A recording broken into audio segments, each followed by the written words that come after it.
اس کے حکم کے مطابق اپنی زندگی گزارے۔ تو اللہ کا حکم کہاں سے ملے گا ہمیں؟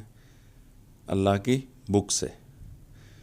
تو اس کا مطلب ہے جو اللہ کی بک کے مطابق زندگی گزارتے ہیں وہ ہے اس اصل عبادت اللہ کی۔ جو اللہ نے اپنے بک میں احکامات دیے اس کے مطابق زندگی گزارے۔ اچھا نوکر وہی ہوتا ہے جو اپنے مالک کا فرما بردار ہو، اس کے حکم پر چلے، اپنی خواہشات کی پیروی نہ کرے، جو مالک حکم کرے اس کے مطابق عمل کرے۔ تو اللہ تعالیٰ نے کیا ہے مقصد بتا دیا جنوں اور انسانوں کی تخلیق کا، کہ وہ میری عبادت کریں، میری نوکری کریں، میرا حکم مانیں، میرے مطابق زندگی گزاریں۔ بے شک اللہ تعالیٰ نے خواہشات رکھی ہیں انسان میں، اس کو چوائس دی ہے، اس کو با اختیار بنایا ہے۔